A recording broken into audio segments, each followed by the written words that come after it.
Hi guys, welcome to the latest Black Yarn podcast.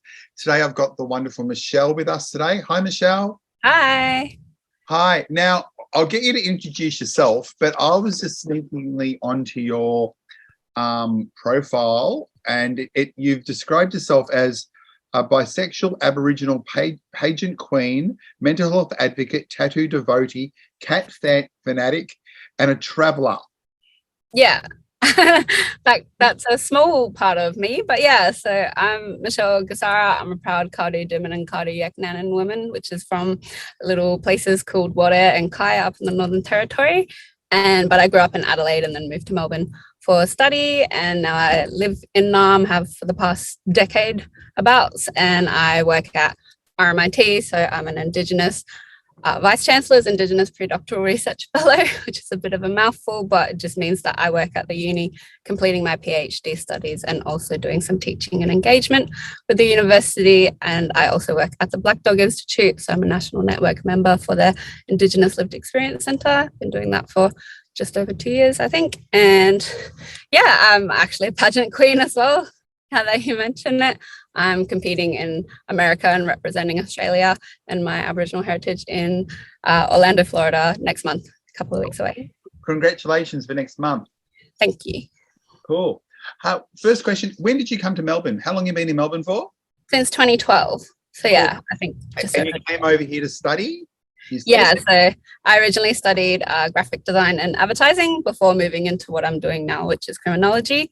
So after doing advertising and graphic design and being freelance for a little bit, I kind of wanted to do something else. And I was interested in psychology and criminology. So I went to RMIT in 2016 and did their undergraduate degree.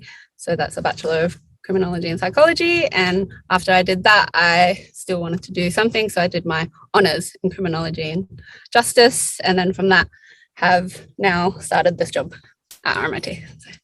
So your current thesis, and I've been Google searching again. Yeah.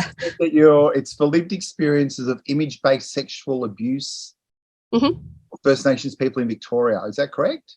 That's correct. Yeah. So I guess for those that don't know what image-based sexual abuse is, because it's an academic term, if you ever watch anything on the news and they're talking about revenge porn or people sharing other people's intimate images or videos without consent, that's what that is. So yeah, I'm hoping to look at that. Because obviously I'm still at the beginning, so I'm doing my ethics and everything in preparation for my confirmation of candidature. But yeah, I really want to look at the lived experiences of Aboriginal and Torres Strait Islander people in Victoria that have experienced that and how their experiences can help, better support the stakeholders and people that are involved with them when they choose to report, or how to help them better report. So what made you decide to use that as a thesis topic? My honours looked at the way that the news media here in Victoria talk about image-based sexual abuse. Obviously, they do use kind of yucky terms like revenge porn and things that don't really encompass, the harms that are perpetrated towards victim survivors. And so then stemming from that, I really wanted to look at it in kind of my own communities and see how people have experienced it. And when it comes to reporting, have they reported, or what kind of barriers may be in place for people reporting to services. So what do you want to do with your doctorate once you've done with it? I'm not done with it. It's like it's going to be there forever. Like my 5-year plan. I have a dream, I guess, to be a Indigenous professor, because I know that there's not a lot of Aboriginal and Torres Strait Islander people within academia, and there should be more, and especially Indigenous women.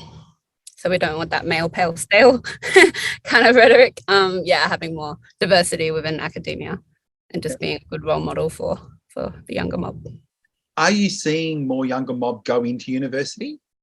Yeah, definitely. And I think it helps when the university themselves have really good structures in place that help people when it comes to applying before they even start at the university. When I started, before that, I was contacted by the AJ Williams-Tchen Centre here at RMIT, and they actually helped me with the application itself. So before I was even accepted, going in and meeting them and seeing what the kind of community is like at RMIT. And yeah, I really like the kind of family that we have here at RMIT. So. What areas do you see more Aboriginal people studying in? Is there particular areas? I know there's a lot of people that are doing things like on country, so maybe a little bit more around that kind of STEM type of stuff. I know there's one of my colleagues that's looking at like water rights and actual like testing of the water, and yeah, lots of different things. I don't think it's like stopping anybody of what they want to pursue. So question then, how did you get into pageant queening? Good question. So I am a little bit of a social introvert. I'd say I have like social phobia when it comes to being in public places, and might not seem like it now, but I've had a lot of practice. Yeah, fear of public speaking, and so I really wanted to kind of push myself out of my comfort zone. And I saw like an advertisement on Star Now, which is like a website that you can do like modeling and extras work and stuff, that I was on. And there was a advertisement for this pageant that was back in 2017, the Miss of Australia pageant. And I'm like, okay, I might give that a go. I think that'll help me with, my self-confidence and self-esteem. And obviously for pageants, you usually have what's called a pageant platform, which is like how you talk about a particular issue that's of importance to you. And so mine was looking at mental health, Indigenous well-being, like social and emotional well-being, for my first pageant in 2017. And yeah, from that, I came first runner-up, which is like second. And then for the last pageant I did, that was at the end of last year, so in 2022. And it was the same pageant, so the Miss of Australia pageant, and I won that time. So I guess, yeah, having a bit of preparation and experience from the first pageant. And so I was the Mrs. of Australia because I'm married. And yeah, just from that, got the opportunity to go over to America I was about to say next year, but it's next month. It's freaking me out. Lots of preparation. So yeah, being able to represent Australia on an international scale is going to be amazing. And so my pageant platform this year is talking about endometriosis awareness, because I'm a person that has endometriosis, got diagnosed back in 2015. And so yeah, obviously it is good that the government's talking more about it, but just need to have a bit more, I think, awareness around it. And if you don't mind me talking about it just a bit further, it's something that people don't realise that young people get diagnosed with. Yeah. Is it? It's something that people think it's for older women, but it's women that get the diagnosis more often. Yeah, so it's for pretty much any female, anyone assigned female at birth. It can happen from when you start your periods even, because I started mine when I was probably around 10. And they were like long. They probably went for like 10 days on average. They were heavy, they were painful, and they would stop me from engaging like in school or kind of extracurricular things I was doing at the time, gymnastics and calisthenics and that kind of thing, and dance. And so I think, yeah, it's a bit of a stereotype or like misconception that it happens for older people, but it can happen for any kind of menstruating age, I would say. And you're really big with the Black Dog. Yeah. What got you into that, to working with that particular organisation? Yeah, I came across the job description on LinkedIn actually, and it was just looking for people that had lived experience of like ill mental health and suicide. And I have attempted suicide. I can't remember the proper terminology, but please don't at me. Yeah, like back in my teenage years, like I had a lot of anxiety and depression. And like I'm a child sexual abuse survivor as well, in I guess a taboo thing that people don't talk about with incest. And so being able to use my story in a positive way to help other people that might be going through a similar situation, especially, in our mob, even because sometimes mental health might not be discussed. Pretty much in all societies, really. It seems like a taboo thing that people don't like to talk about, but I think more and more people are looking to people that have lived experience to kind of offer their perspectives. And kind of as part of the Black Dog Institute, we help shape different like policies and things that are coming around, or have lots of opportunities to tell our story to different kind of demographics. So yeah. Do you find when you share your story that many people come up to you and go, oh my God, that's just like my story? Yeah, I think because, the whole Me Too movement and lots of people talking about like sexual assault and like even Grace Tame and talking about being groomed from people that are working with children, like lots more people, I guess, are speaking about it, but still not so much incest, which is why, yeah, I like to talk about that a little more, because I think there's that really big stereotype misconception around like stranger danger. and it's always going to be like people that are not close to you. But a lot of the time when people are like abused, especially as children, it's from those that are within the family or close to the family. So. Well, it's a remarkable job that you do, and one thing that I admire so much about you is your ability to publicly speak about some of the topics that, as you say, kind of get pushed under the rug. They're kind of uncomfortable conversations to have. Yeah. You've got other layers of sexuality and gender and Aboriginality that are on top of those things as well. Yeah, I'm a very intersectional person, I guess you would say. Yeah, and especially, I guess, it is Pride Month, so, you know, being able to be open about your sexuality and not feel discriminated by certain people or places, it's really important that people know that, like, people that are part of the LGBTQIA plus community know that they have allies from within and outside of, you know, our community. Do you think LGBTIQ plus, and I'm sorry if I'm not getting the acronyms exactly correct, do you think there's been a big change or a much more acceptance than, say, when you were a bit younger? Yeah, well, it was probably not primary school, it was high school when I invited my friends to dinner, and I just said to them all, like, look, I brought you here today because I wanted to tell you that I'm bisexual. So that was like my coming out kind of party. Funny. Yeah, and so obviously at that time, like, I'd never heard of the term like pansexual, which is another term now, which just means attraction to like all genders or people that don't identify as any gender.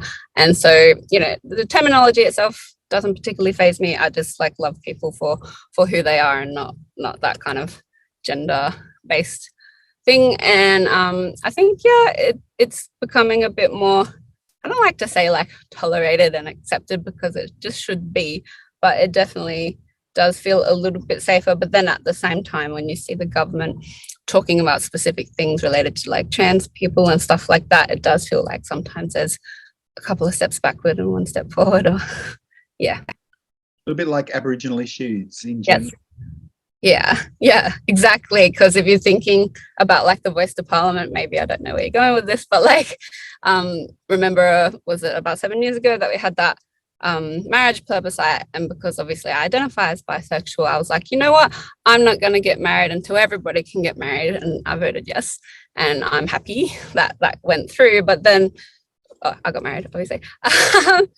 And it's just, yeah, when you think about the voice to parliament now, it's kind of bringing around that same type of concern about, you know, the majority of Australia voting on the minority of Aboriginal people, Torres Strait Islander people. Yeah, I don't know what your thoughts are about the voice of parliament, but yeah, look, I still don't exactly know what I'm voting for, like the outcome in the end, but I still have this thing that you said too, that, you know, like, go back to the gay marriage, the same-sex marriage thing, is I don't understand why the rest of Australia needs to vote on whether or not people that are in love should be able to get married of the same sex. Yeah, I don't get it either. Now we're going for a vote on, we're getting non-Indigenous people to vote whether or not Aboriginal people should be counted or should be recognised in the Constitution. Yeah. Yeah. Go back to the 1967 referendum as well. Should Aboriginal people count in the census? Yeah. Should the federal government be able to legislate on behalf of Aboriginal people? I think they're things that should already automatically be in place for equality. I don't know if we have to vote. Yeah.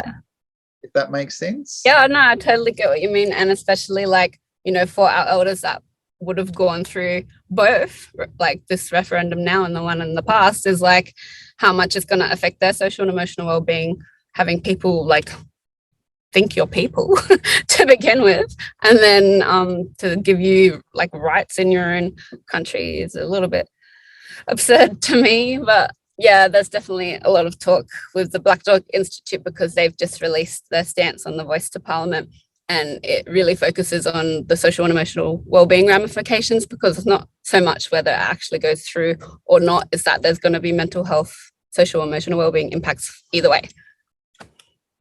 And look, as we've all been told as Aboriginal people from our elders, don't read social media comments. Oh, goodness me. Yeah. How many vile comments have you seen coming up? I've seen lots of vile comments, and it's like, it's not even when it's just stories on social media about the voice. It could be about any Indigenous issue, or like how we've just had Sorry Day and stuff like that. Any kind of post about anything to do with Aboriginal and Torres Strait Islander people. I know, don't read the comments, but sometimes I can't help it, and then I get all riled up, and then I remember like most of the people, as in like white racist Australians, if you say something, like it's not really going to change their mind if they're stuck in their ways already. But yeah, I know even on LinkedIn there was a post, and it was talking about the vote. It must have been from Linda Burney talking about the vote for yes, and then someone had said something about, oh, we need to do this for our Indigenous Australians, and I said, hold up. Hold up. I said in a comment, like, you can't say our Indigenous Australians because we don't belong to you. That's like a term that goes back to colonization, and it, you know, denotes ownership, and you shouldn't be using that term. And at least that person said thank you and like kind of took that in. But yeah, sometimes it feels like what's the point for some people stuck in their ways? I don't think some people are never going to get it. I don't think. No. We'll run out of breath before they acknowledge that anything different for them. Yeah. And even within our community as well, like there's a little bit of lateral violence too. If you think of like people asking each other like, oh, which way are you voting? And I know the yes vote has like, you know, majority kind of presence online and in the news. And for people that have dissenting opinions that are part of the community that, you know, would be voting no or are sitting on the fence and unsure, they kind of get berated a little bit from the yes side. And I think, you know, you need to be respectful of, not of white racist people in their opinion, but of everybody in our community, Aboriginal and Torres Strait Islander, that have different viewpoints and kind of worldviews. And I think that's what diversity is supposed to be about. Yeah. It's supposed to be about hearing from each other and sharing those voices, but accepting that everybody is going to have a different opinion. Exactly. Yeah, I know, because people tend to lump Aboriginal and Torres Strait Islander people together as like a homogenous, you know, of course we share the similarities and that kind of ancestral connection to, you know, so-called Australia, but we all are individual people. We have our own thoughts and feelings and voices and opinions. So you have to be respectful of those. Now, growing up in school, how much Aboriginal studies did you actually learn at school? Oh, God, here we go. So, yeah, I grew up in Adelaide, and through the school system there, it was that whole Captain Cook, you know, with Australia and everything, didn't really touch on a lot of Aboriginal stuff at all, to be honest. And then when it came to like university studies, we have like intercultural communications or something like near the start of your studies that everybody kind of, I guess, has to tick off, like tick box. But unless you're actually doing something specific to Indigenous studies, that's the only really core unit at the start of your degree. Yeah. Do you think that's changing now as schools are starting to having to embed First Nations perspectives? Yeah, and that's really good. I can see from like, you know, little mob like and little kids, like they have their own ways of like acknowledging country when they're at, you know, kindy and what do you call it here? You call it prep, but it's reception from South Australia. That's funny, but yeah, and I can see like there's more kind of units that are part of university degrees as well about like cultural intelligence and acknowledgement of, you know, kind of the Aboriginal people, Torres Strait Islander people, and like their continuing connections to the country and the lands and the waterways. And yeah, it is definitely getting better, but it's like anything, it can always be improved on. And have you always been connected to your culture and knowing exactly who your people were growing up, or did you have to learn that a little bit later in life?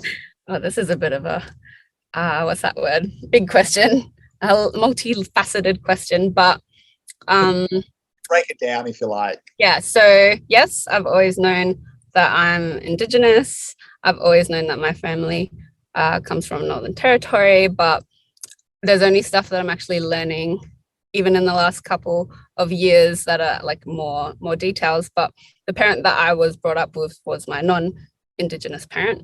And so they separated when I was around 4 years old. And, you know, sadly, the parent that I was brought up with didn't really talk about my Aboriginality or mention it unless it came to something to do with Centrelink or, you know, supposed benefits and stuff like that. And so I really didn't have that close connection to my family. And then when I got in touch with my mum as an adult, so I was in my mid-20s living here in Melbourne, and I'd gotten in touch with my mum, and it was just sad because she thought that I'd chosen to have nothing to do with her, but it turned out that, you know, my father that I was brought up with was deliberately keeping me and my older brother away from her to have anything to do with her. So we'd kind of grown up our whole lives thinking she didn't love us and she didn't want anything to do with us. And then just in the last couple of years, finding out that she actually did fight for custody for us, even when she had moved back from Adelaide to Northern Territory a little bit later on, but for several years fighting for custody until she gave up. But obviously from our whole history, I can understand a bit about why. And yeah, when I'd gotten in touch with her, it was not long after that she'd been diagnosed with pancreatic cancer and she passed away, and she was only 57. And yeah, just I guess not being able to hear her side of the story, but hearing from family that she had been taken from my grandma, so part of the stolen generations, taken when she was 4, so there's parallels, and adopted into a white family in Adelaide, because I didn't know this until last year, but that's obviously how she came to be in Adelaide and how my parents met and got married and had, you know, kids. And so yeah, there's a lot to unpack there, but I guess the great thing, the positive thing about that is I got a chance to go to Wada with my older brother James, and we went to be on country, meet our family, other side of the family. Got to go drive up to Kai, so it's like a little bit of a road trip from Wada, and see my mum's grave, see my grandmother's grave, connect to country and be given, like, you know, our totems, our Aboriginal names, and a bit more understanding, which kind of sucks in like your 30s, but I'm grateful to have at all. So cool. And if people don't know where Wadair is, I've been to Wadair once. Yeah, it's like you have to, we flew to Darwin because I was speaking at like a conference. I'm like, oh, cool, I'm speaking at a criminology conference. I can work all this together. And then we took a charter flight down to Wadair or up, not really sure in the location of things. But yeah, so you take a charter flight, that's maybe just under an hour to Wadair. And I think it's 400 kilometers southeast of Darwin, but correct me if I'm wrong, but that's what I remember. And so it is, yeah, very regional, very remote, if you think about it in Western perspectives. and but it's just a beautiful country. Like, it's one of those places that has what's called like wet seasons, so a lot of the time it is hard to actually access because it's a small place, like it's a small community. It has one airport. Like, my family was waiting for me at the airport when we both came off the plane, and then we just walked over to town. Like, that's how small it is. But yeah, just it's something I was envious of, seeing like everybody in my family having that connection to country. Like, we went out and we had mud crabs fresh from the mangroves and, you know, cooked them up on the fire and everything like that. And I feel like these experiences were something that I missed as a child, because I didn't know that Mum had asked to have us for, you know, school holidays, come up to Darwin, be able to speak to us on the phone and write us letters. But that was something that my dad had flatly refused in their custody battles. And, you know, like having that ability to have, you know, learnt language from being younger and not have to have so much stuff to learn now is a shame, but it doesn't stop me. It's not stopping me from, you know, engaging in all of that now. And, you know, we found out that one of our totems was the butterfly. So as soon as I got back home, I got it like tattooed on me, and yeah, given my Indigenous name, which is Menmeru, and that's just a water hole that's actually just past Mum's home country. So yeah, explains why I love the beach and water. But yeah, yeah, exactly. So yeah, it's something that I have always known, but probably just as I got older was more staunch about. So just before your mum passed, you got to meet her? I only got to talk to her on the phone and through social media. Didn't get to meet her face to face before she passed away. And that was very, very, very sad. Yeah. I met my mum 6 months before she passed away. So I get to spend 3 days with her only. The rest of it was all on social media and talking on the phone. And she was quite young as well. She just turned 43. So sorry for your loss. I'm sorry for it. But I think what I'm trying to get here too is that I don't think people realise how recent in history no. really actually is. Being yourself and myself denied access to our biological family is part of a stolen generation as well, if that makes sense. Exactly. It's that whole intergenerational trauma. And I think when people think of the stolen generation, they do think of it as something that's happened, several years ago. I think someone on Facebook was like, oh, that happened 200 years ago. We don't need to worry about that. And I'm like, it's not that far ago. Like, you look great 200 years old. Yeah. It's just, I think there's just so much misunderstanding, whether it's deliberate or not, about, the history of Australia. And I think, it's unfortunate because for having like the oldest continuing living culture here, us Aboriginal and Torres Strait Islander people, how are we not celebrating that across, from Australia across the world? Like, it should be something that's is venerated the right word? Yeah. Like, but it's not. So, and that's a shame. Do you have any Aboriginal role models that you look up to? Ooh, yeah. But now I'm gonna get that thing where you get the mental blanking, can't remember them all. Like, there's a lot of people. Yes. Okay, hold on. I think like Chelsea Watego, she's very strong and fierce. Like April Day, talking about her mother and helping with the decriminalisation of public drunkenness. Like Anita Hess. I hope I'm spelling her and saying her last name correctly, but like, she's an amazing Aboriginal author. There's so many. Did you we're talking about Aboriginal leaders, what do you think makes them a leader? I think that kind of staunchness, like, real deadly, like they're not afraid to say anything, but they're like respectful of the diversity of different Aboriginal and Torres Strait Islander people. And, there's just so many issues that we still have to deal with, like incarceration and school attrition and a whole bunch of stuff. And just to see people being able to use their voice to like highlight those issues to everyday Australians. If you could create platforms for voices to be heard, what would you do? How do we get our voices out there? It's a good question. That's one of the reasons I got into pageantry, because that gives me a bit of a platform. And now, like, going across to America to be able to talk about the importance of our culture and our connections to country.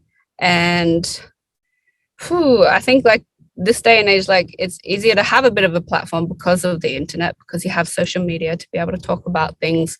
You could create a YouTube channel and a podcast like yourself and kind of raise that awareness. But I think we're definitely getting there, and especially like in terms of the news and the way that news articles are written, it needs to be more about Black excellence and highlighting like amazing things that we're doing, as well as, kind of issues that we're still having to deal with.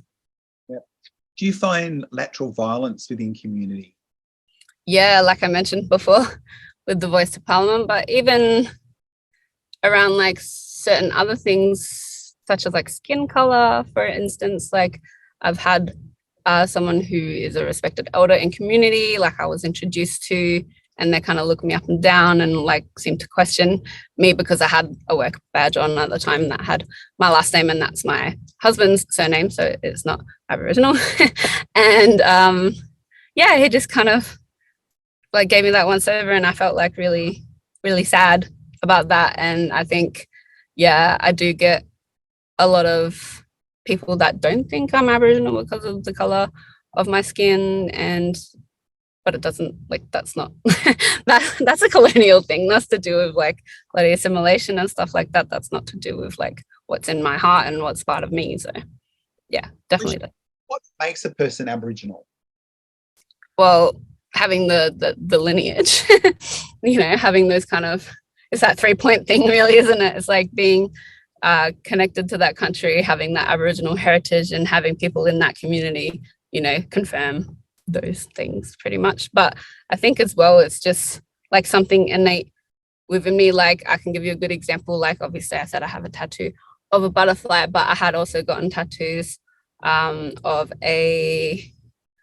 like a honeybee, like a bumblebee, and a rainbow lorikeet. And this was before like I knew a bit more about my cultural heritage, and then to find out that they're totems within the water community as well. But before I knew, like, so I had gotten them without even knowing, and then found out, and I thought that's amazing. Like, yeah. Still connection there. Yeah, there's a special connections. I think,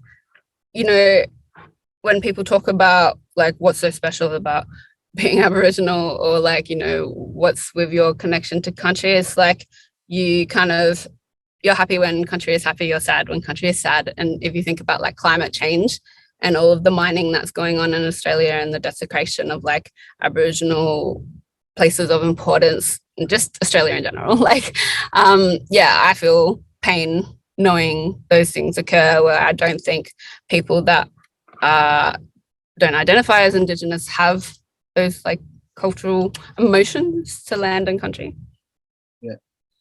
Yeah. If a young person came to you saying, look, I don't know much about my culture and I want to learn more, what would you advise them? Where would they go? How would they start their journey?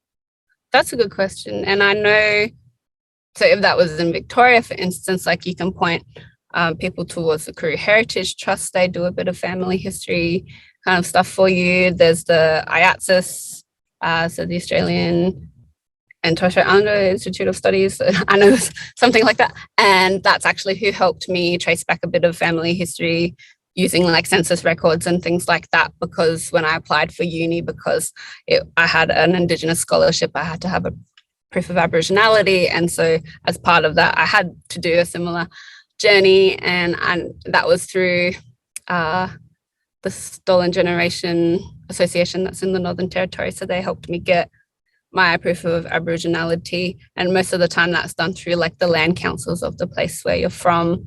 So if you can get that initial help to find a bit more about, your lineage, and then from that, it's the local land council. I know even you can go to gathering places if you're a part of those for a while, that they can help you to connect back to your family. But yeah, there's definitely, lots of resources and places that can help you on your journey. You used to work at a gathering place yourself, didn't you? Yeah. So I worked at Willam Gathering Place. Women's Business Cultural Support Officer or something like that, wasn't it? Yeah, so I was cultural support for women's business. That's a job I had before I started here at RMIT. And yeah, it was amazing because I got to facilitate the women's group that happens every Thursday during the school term, and the bub-ups, or like the bush play group for babies and young ones under 5. That happened on every Wednesday. Now I'm trying to remember. And yeah, it's just being able to help people grow up, connected to their culture, be part of the community, and kind of do different cultural activities and things every week. It's like a second family. It actually means home by the sea, Willam in language, and it's definitely a home away from home as well, because everybody that's connecting there doesn't necessarily come from the Morning Peninsula area. We come from all different places across Australia.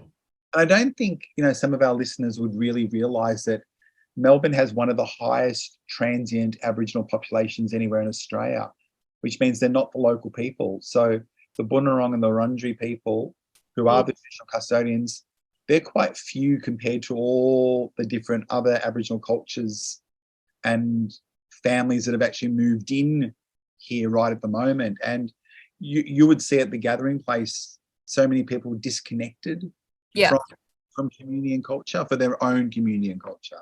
Exactly. And, I would see myself as like partly disconnected as well, but have, had that special opportunity to go back on country and put my feet on country because I knew they were in, you know, kind of, I don't know how you say it, but like they were in, I was in my mum's womb and she had walked on that country. So by that way, I see that I have been on country as part of my life. But yeah, definitely to connect back is amazing. But some people never get that opportunity to. And, you know, obviously people don't understand why, but from colonization, from the stolen generation and that intergenerational trauma, people not identifying as Aboriginal and Torres Strait Islander that are for fear of different persecution and safety reasons is, yeah, lots of people don't have those kind of connections that they could have had. Yeah. Now, one question that I often get asked in training, and I'd like to, you know, explore a little bit with you, is that people go, what do Aboriginal people think of LGBTIQ plus issues and people in community? And I get thrown by that question because I think that most of the families that I work with, and even my own, we do have someone that identifies within them, but people ask that big question, what is the community response to that? Have you been asked that question before? Yeah, and I think, like, you know, historically speaking, there hasn't been so much concern, if you phrase it that way, of gender in community, because we have like sister girls and brother boys, so people that identify like male to female, female to male. But you know, it's more about your spirit and who you are as a person. You shouldn't be persecuted for your sexuality or gender or anything like that. And you know, all the places that I've been, so like Willow Moraine and RMIT, and just like within the community, are open and supportive and understanding. And you know, they will ask questions if they're unsure, like the acronyms and things like that, but it's coming from that sense of wanting to understand and learn and better themselves, and not like some people maybe, you know, same thing on social media where they just ask things to be rude or say things to discriminate. Sex is biological, and you're either born a male or female kind of responses that we get to see, and that's black and white, where gender and sexuality is such a continuum of color, is what I say, if that makes sense. Yeah, and I think, like I said before, with the Voice to Parliament, like if you're part of that, the rainbow mob, I like to call it, is like you're going to kind of be experiencing similar like thoughts and feelings to me as when that happened to the referendum now. And it's just, you know, realizing that there's probably more allies than there are people that detract from these issues. And it's just, they sometimes have the louder voices, but it doesn't mean that there's many. What makes a good ally? That's a great question. And I've had that asked to me in other public speaking things. And I think it is just that like inquisitiveness to learn and curiosity, but knowing when to be respectful, knowing like, you know, proper terminology, things not to say, like I mentioned before. And it's just not like one of those tick box kind of things like, okay, I've done like a day's training on Aboriginal issues and stuff, or, you know, that's all I need to do. It's that continued learning, that continued understanding. And I think if you have Aboriginal, Torres Strait Islander, friend, family member, colleague, whatever, it's not expecting us to know everything just because we are Aboriginal, and it's taking your own time to do your research about important issues so that you can come up to me and talk to me about climate change or the Voice to Parliament or whatever, but not expect me to have all the information and all the answers. And being like a genuine ally, especially in this day and age of social media, is calling out things when you see it. Yeah, no, I think that's a good definition. The only other one I normally add to things like just avoid the little tokenistic gestures that... Oh, yeah. Anybody can do an acknowledgement of country. Don't just look to me or AJ or whoever's in the room. And, you know, that's the thing. And don't do like that cookie cutter one where you're just reading off like a template or a slide or whatever. Like, make it personable. Talk about what you love about Boonwurrung country. That's where I live. And I love the beaches, and I talk about the beautiful day or the birds I've seen. And, you know, like, you don't have to do that cookie cutter acknowledgement, and know the difference between acknowledgement and welcome too. And even wearing badges, like, I always say in my cultural awareness training, if you've got even on your email signature, I have. Yeah, if you don't, yeah, but if you don't know what those colours and symbols actually mean, yeah, you're proudly walking around saying I'm an ally, I think you've lost the plot a little bit. Going to be an ally means you have to understand a little bit about the history. You have to understand, like, what where the pride, if it's for LGBTIQ plus, where the pride flag came from. What do the colours actually mean? And the flag, like, I only found out a couple of years ago that the flag that we've got now as the pride flag isn't the original colours, it's minus a colour. And you couldn't get that colour during the Vietnam War sent to San Francisco. So they removed a colour. And I went, wow, I learned something as an ally that I wouldn't have known. And then when I did some LGBTIQ plus training, the trainer actually said the same thing. If you don't know what the colours and symbols mean, just don't walk around saying that you're an ally. So I say that, you wear those little badges with the Aboriginal and Torres Strait Islander flag on it. But when I do cultural awareness, Audience don't even know where the Torres Strait Islands actually are. Or what the colours and the diary represent. Yeah, but they walk around with the badges on them, if that makes sense.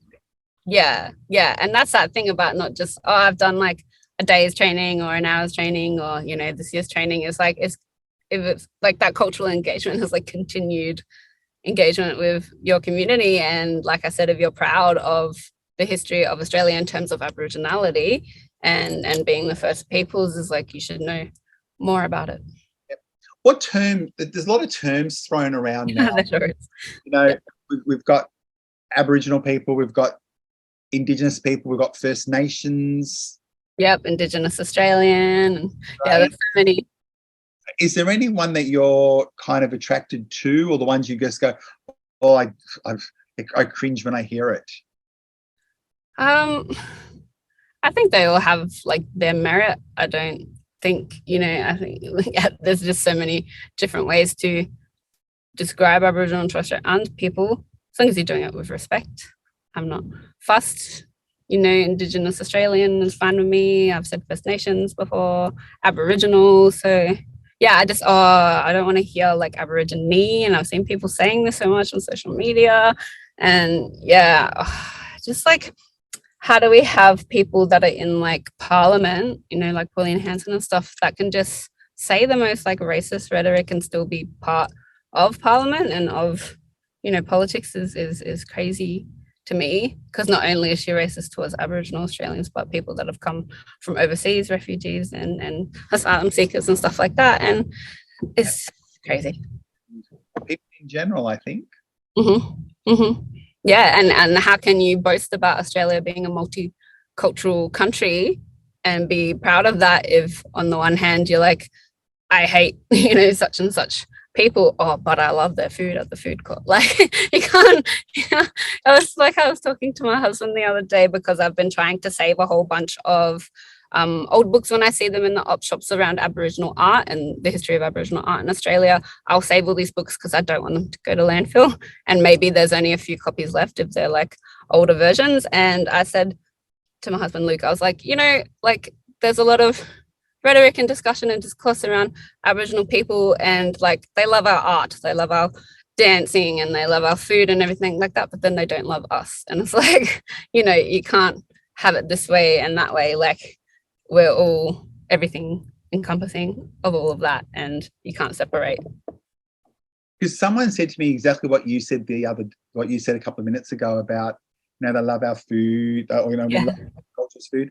The funny thing is that most of it's all westernized, so white people can actually eat it, because it's exactly too spicy, too hot, too rich, too smelly, and then westernized to take the Western palate, if that makes sense. Yeah, exactly. Yeah.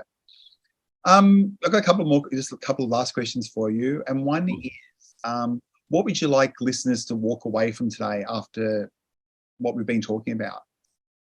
I guess just understanding like the diversity of Aboriginal and Torres Strait Islander people, and to be respectful when you're engaging in any kind of discussions around us and in issues to do with us, and to, when it comes to like the Voice of Parliament and stuff, like do your research and have a lot of discussions with different people in a respectful manner, to understand, differences of opinions. And that, it was like, I don't know if you know the artist Dylan Mooney. Yeah, he does amazing work. And it's just like he said, our culture is too deadly to be treated so gammon. Yeah, I love that. And I'm just like, that's it. Like, we are deadly people. We are, amazing people, and we all do different things. And like I said, we need to be kind of highlighting our excellence rather than people continually focusing on deficits. And I know I mentioned your little bio at the beginning. Mm-hmm. What do we add to it when you win this thing in America next month? What? Well, what is it? What is it? What is the title? So the pageant is the Miss Global Universal, and so if I won, I would be Mrs. Australia Global Universal. So fingers crossed. I do have a Facebook page, so just look for Mrs. Australia Universal Global, and that's my page, and you can follow to see my journey. And I guess I'll hopefully continue a winning streak, because we just did our cheerleading performance on Sunday, and that's what I'm wearing around my Wow. Yeah, so I do RMIT University cheerleading, and we came gold in our division, level 1 non-tumble division. So, and we also got a what we call hit zero, which means we executed our performance without any deductions from the judges, which is amazing. So I'm just hoping to continue this winning streak, and also looking forward to going to America. I've never been, and I'm looking forward to being. So do we have a date already? Yeah, so the pageant itself is from the 26th of July to the 30th. So it goes over 5 days. But I'm there till like the end of August. Like, we're there for a month. So it's me, Luke, my husband, and our good friend Andy. We're all going there together. And after the pageant, then we're going to Disney World, and we're going to New York, and we're doing all these other things. So I said, while we're there, we might as well. Have you been before? No, so I'm super excited. Yeah. We'll enjoy it. If you get to see a theatre show in New York, book it in. Maybe. Yeah. We're definitely going to see a magic show in Vegas. So, yeah. Well, I want to say thank you for hanging with me for the last 45 minutes, nearly an hour. It's been lovely to talk to you. I follow you all the time on Facebook. I follow you too. Because you do make me laugh at some of the comments that you do respond to, but I'm also laughing at the comment that sometimes people make. Yeah. But you make those responses as well. So I want to say thank you very much. Hey guys, I will see you all at our next podcast. I want to say thank you to Michelle for dropping in and visiting us. So Thanks for having me. Thanks. Bye. Bye.